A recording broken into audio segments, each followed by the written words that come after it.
Hello, chemistry class. In this video, we're covering the third part of Module 15, pages 537 to 543. And we are going to be looking at factors that affect equilibrium. So, these factors may include a change in concentration of reactants or products, change in temperature, or a change in pressure.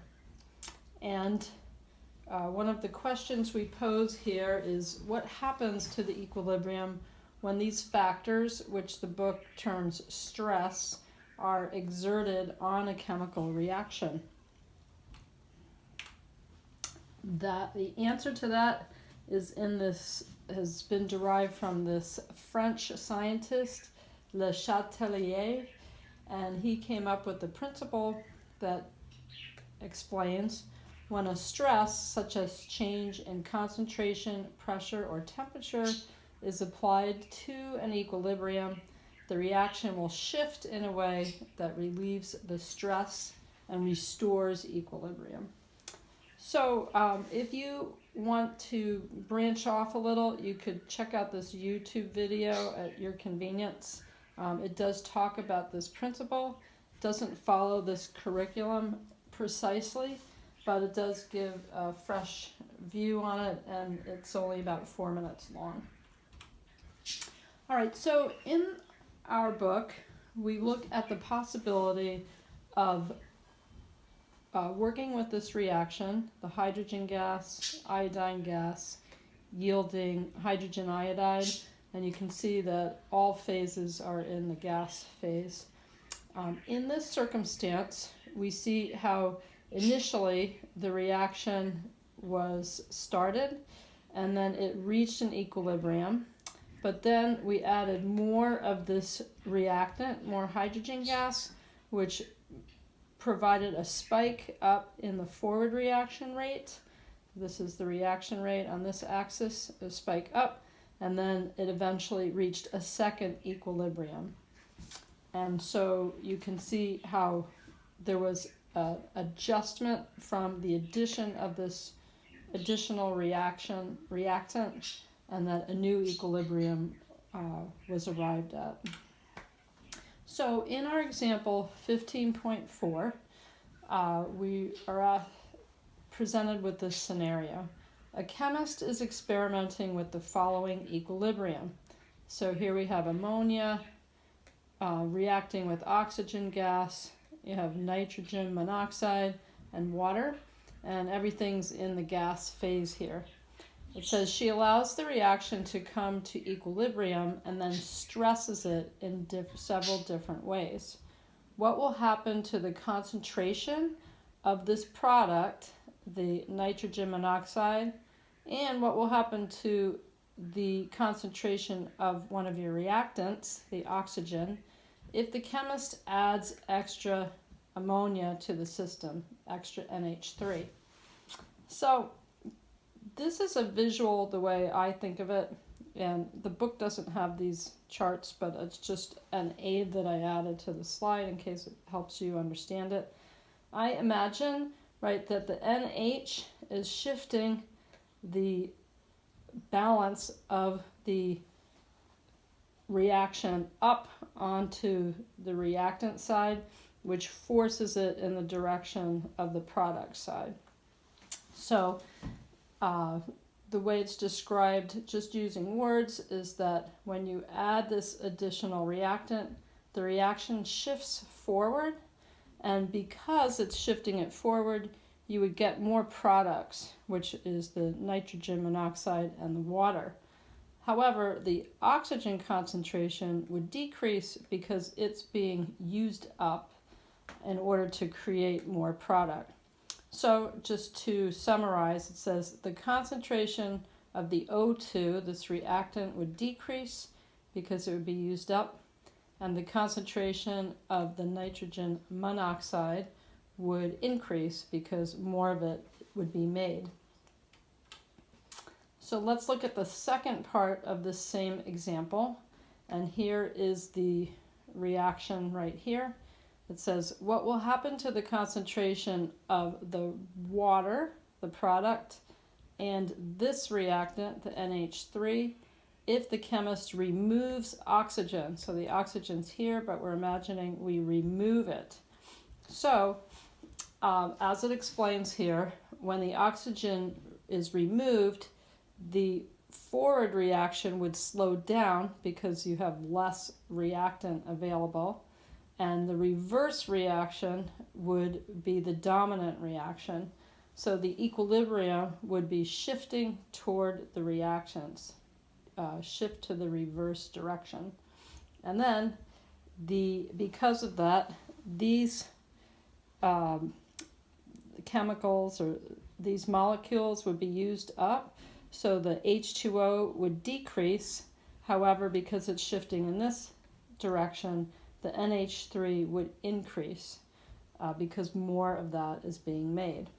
So again, just to summarize, the concentration of the water would be made lower because it's being used up, and the concentration of the NH3 increases because more of it is being made. All right, so let's look at C, which is the final one. It says, what will happen to the concentration of H2O and NH3 if the chemist adds additional nitrogen monoxide? So I kind of go back to my seesaw example. If you're increasing this nitrogen monoxide, you're pushing the reaction in this direction. It's shift to the reverse direction. And then the result of that would be that the products on this side, or the chemicals, the molecules on this side, would increase because you're shifting it in this direction. But these building blocks here would start decreasing because they are being used up in order to create more of what's on this side of the equation. Okay, so some of the practical applications of Le Chatelier's principle is that you can force a reaction to completion, meaning all the reactants will be converted into product. And you can do that by removing some of the product. And we have a couple examples here. By removing the product, by removing the product on this side of the equation, the reaction shifts forward. The momentum of the reaction is toward the products, but by decreasing the concentrations of these products or removing them, it just gives that forward reaction more momentum. So in this case, if you have the calcium carbonate yielding calcium oxide and the carbon dioxide, if you continually remove the carbon dioxide, then this reaction will go to completion, where you have the complete reduction of the calcium carbonate. And then here, when you have the nitrogen gas and the hydrogen gas combining to form NH3, they explain that this is like an industrial application, and if you want to maximize the amount of the NH3 you're getting, then you continually remove it from the container, and then all of the nitrogen and hydrogen gas will continue to react, and then you will have complete, or the most efficient, production of your product. So let's look at on your own 15.8. It says, assume that the following reaction has achieved equilibrium. So we have carbon dioxide gas with hydrogen gas yielding carbon monoxide and water, all in the gas form. What will happen to the concentration of the carbon monoxide and the hydrogen if extra H2O is added? So again, in this case, I sort of imagine my seesaw here. If you're increasing the H2O, it's going to drive the reaction in this direction. And so the rate of the reverse reaction will increase. This will then affect the levels of the CO, the carbon monoxide, will start getting used up. So that will decrease. The CO will be lower.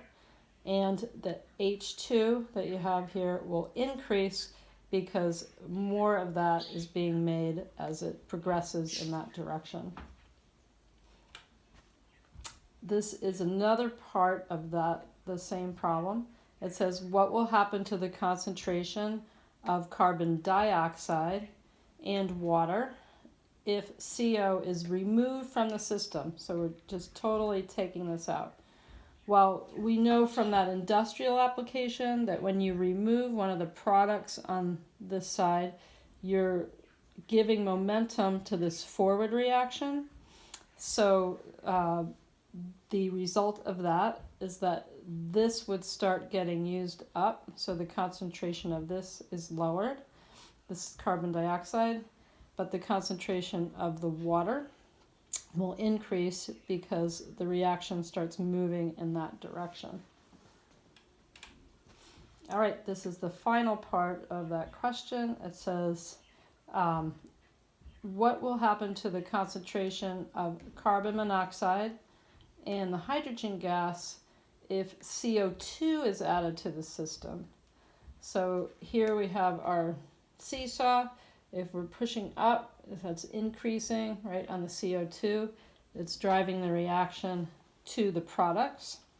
And then what happens in that circumstance then is we start using up these, so the H2 concentration becomes lower, but the carbon monoxide increases because more of that is being generated. So let's look at the application of changes in pressure to Le Chatelier's principle. So we'd like to point out first that the principle ignores solids and liquids as a source of stress to the equilibrium. And that was a concept that was introduced earlier in the module, and it's just consistent with this principle as well. But this principle does want to address what happens when there's gases involved in an equation and in a reaction, and what the effect is on the equilibrium when there's gases involved. So it says, when an equilibrium is subject to an increase in pressure, it will shift away from the side with the largest number of gas molecules.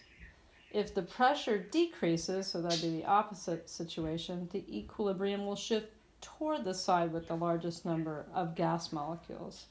And if there's no gases in the equation, or if the number of gas molecules are the same on both sides, nothing will happen with an increase in pressure or decrease in pressure. So this is one of the examples here. We have this same equation that we looked at before. And so they're asking, they're saying, in the event that you have an increase in pressure, which way would it shift? Well, we know that when there's an increase in pressure, the equilibrium shifts away from the side with the largest number of gas molecules. Since this is solid and gas, there's more gas molecules on this side. So the increase in pressure is affecting it, so the shift is in this direction. And so the opposite would be if there was a decrease in pressure, then reaction would shift toward the side with the largest number of gas molecules. So let's look at this example, 15.5. A chemist studies the following reaction. So we have here the NH4Cl, have ammonium chloride, yielding NH3, ammonia, plus HCl, and this is in a solid phase, gas, and gas. So clearly there's more gas on the product side.